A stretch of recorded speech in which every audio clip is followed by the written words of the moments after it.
Computer software. Software क्या है? Software क्या है? सॉफ्टवेयर के कितने प्रकार होते हैं? सिस्टम सॉफ्टवेयर क्या है? एप्लीकेशन सॉफ्टवेयर क्या है? लैंग्वेज ट्रांसलेटर, इसके बारे में अभी हम पढ़ेंगे। सॉफ्टवेयर क्या है? सॉफ्टवेयर जो होते हैं वे प्रोग्राम या इंफॉर्मेशन का वह समूह होते हैं जिनके द्वारा किसी भी कार्य को हल किया जाता है, जिन्हें से हम देख सकते हैं, छू नहीं सकते। सॉफ्टवेयर जो होते हैं वो होते हैं जिन्हें हम उस पर कार्य कर सकते हैं, किसी भी कार्य को हल किया जा सकता है, उनको सिर्फ हम देख सकते हैं, छू नहीं सकते हैं, सॉफ्टवेयर कहते हैं। सॉफ्टवेयर को 3 भागों में विभाजित किया गया है। Types of software. सॉफ्टवेयर के कितने प्रकार होते हैं? तकनीकी दृष्टि से सॉफ्टवेयर के तीन प्रकार के होते हैं। पहला सिस्टम सॉफ्टवेयर, दूसरा है एप्लीकेशन सॉफ्टवेयर, तीसरा है यूटिलिटी सॉफ्टवेयर। पहला हमारे क्या है? System software. सिस्टम सॉफ्टवेयर जो होता है यह एक ऐसा प्रोग्राम होता है जिनके द्वारा ये एक ऐसा प्रोग्राम होता है जिनका काम सिस्टम अर्थात कंप्यूटर को चलाना तथा उसे काम करने लायक बनाए रखना होता है। सिस्टम सॉफ्टवेयर जो होता है, सिस्टम सॉफ्टवेयर ही हार्डवेयर में जान डालता है। जो सिस्टम सॉफ्टवेयर होता है, सिस्टम सॉफ्टवेयर जो होता है हार्डवेयर में जान डालता है। ऑपरेटिंग सिस्टम, कंपाइलर आदि सिस्टम जो होते हैं सिस्टम सॉफ्टवेयर के मुख्य भाग होते हैं।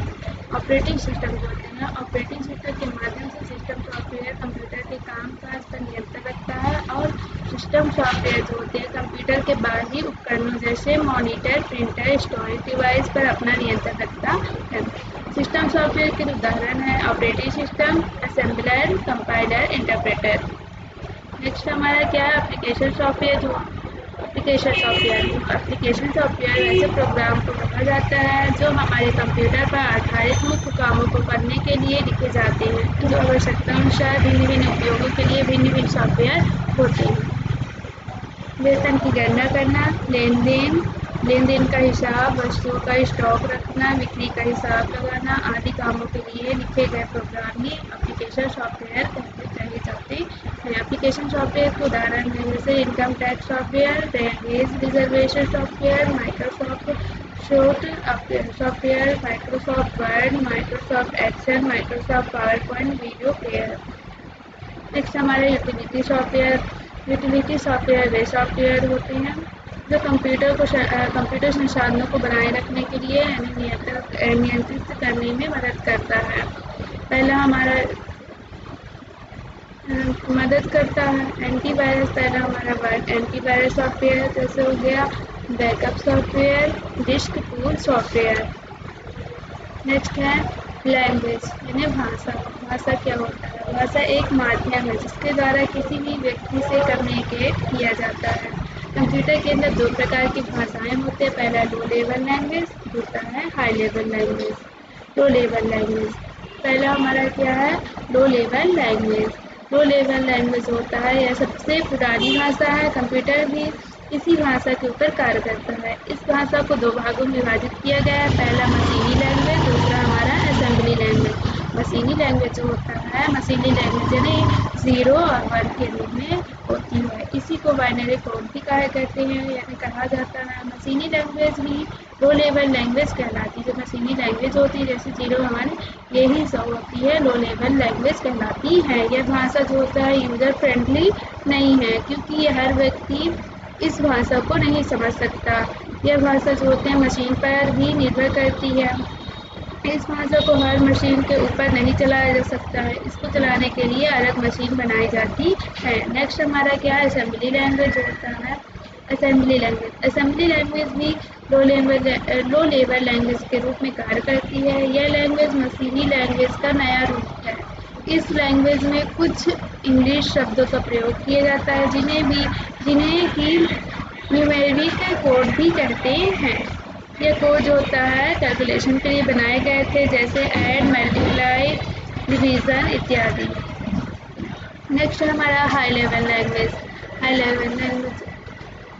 आज कंप्यूटर में सिर्फ हाई लेवल लैंग्वेज का ही प्रयोग होता है। यह भाषा जो होता है लो लेवल या मॉडिफाई अथवा बदला हुआ बदला हुआ रूप है। इस भाषा के अंदर केवल जनरल इंग्लिश का प्रयोग किया जाता है, जिसको सभी व्यक्ति बहुत आसानी से समझ सकते हैं। इसलिए इस भाषा को यूज़र फ्रेंडली भाषा भी कहते हैं। इस भाषा को किसी भी मशीन के ऊपर आसानी से चला सकते हैं। इस भाषा पर कार्य करना आसान से चला सकते हैं। इस भाषा पर आसानी से कार्य करना आसान है तथा इससे होने वाली गलतियों को ढूंढना भी आसान है। इसी के फिर हमारा क्या है, ट्रांसलेटर जो होता है वे सॉफ्टवेयर होते हैं जिनके द्वारा एक भाषा को दूसरी भाषा में परिवर्तित किया जाता है। ट्रांसलेटर परिवर्तित किया जाता है। ये 3 प्रकार के होते हैं। पहला कंपाइलर, दूसरा असेंबलर, तीसरा इंटरप्रेटर। कंपाइलर, पहला हमारा क्या है, कंपाइलर जो होता है हाई लेवल लैंग्वेज को मशीनी लेवल लैंग्वेज में कन्वर्ट होता है। जो कंपाइलर होता है हाई लेवल लैंग्वेज को मशीन लेवल लैंग्वेज में कन्वर्ट करता है। यह एक बार में यूज़र के द्वारा लिखे गए पूरे सोर्स कोड को पढ़ लेता है। कंपाइलर जो होता है, कंपाइलर मेमोरी की कम जगह घेरता है। इसके डिबगिंग करने की गति जो होती है बहुत फास्ट होती है और प्रोग्राम को हर बार रन करवाने से पहले कंपाइलर उसे रीड करता है। यह सॉफ्टवेयर आज का सबसे ज़्यादा उपयोग में लाया जाता है। इसे सॉफ्टवेयर यूटिलिटी प्रोग्राम भी कह सकते हैं। नेक्स्ट हमारा क्या है, असेंबलर। जो असेंबलर होता है, असेंबलर भी एक प्रकार का सॉफ्टवेयर होता है जिसके द्वारा असेंबली भाषा में लिखे गए सोर्स कोड को मशीनी भाषा में बदल सकते हैं। नेक्स्ट हमारा तीसरा क्या है, हमारा इंटरप्रेटर जो होता है यह सॉफ्टवेयर सबसे पुराना सॉफ्टवेयर है। इसके द्वारा हाई लेवल लैंग्वेज के सोर्स कोड को मशीनी भाषा में बदलते हैं। यह सॉफ्टवेयर यूज़र के द्वारा लिखे गए सोर्स कोड की एक लाइन को एक बार में पढ़ता है। इसके कार्य करने की गति धीमी है। यह एक बार में एक एक लाइनों को दर्शाता है। यह मेमोरी जो होती है यह मेमोरी की ज़्यादा जगह घेरता है। इसकी डिबगिंग करने की गति भी धीमी रहती है। नेक्स्ट हमारा क्या है, difference between compiler and interpreter. Next हमारा कंपाइलर यह पूरे प्रोग्राम को एक साथ प्ले करता है। इसमें डिबगिंग प्रोसेस फास्ट होती है। तीसरा हमारा क्या है, यह एक साथ पूरे एरर को दर्शा देता है। यह मेमोरी की कम जगह घेरता है। कंपाइलर जो होता है यह रिजल्ट को एग्जीक्यूट करने से पहले हर बार सोर्स कोड को पढ़ता है। नेक्स्ट हमारा है इंटरप्रेटर जो होता है एक बार में केवल एक लाइन को पढ़ता है। इसमें भी डिबगिंग प्रोसेस धीमी होती है। यह एक एक करके एरर को दर्शाता है। यह मेमोरी की ज़्यादा जगह घेरता है। यह रिजल्ट को एग्जीक्यूट करने के पहले एक बार पढ़ता है। इसी के साथ ये हमारा टॉपिक कंप्लीट होता है। मिलते हैं नेक्स्ट टॉपिक पे। Subscribe to my YouTube channel Suraj computer institute.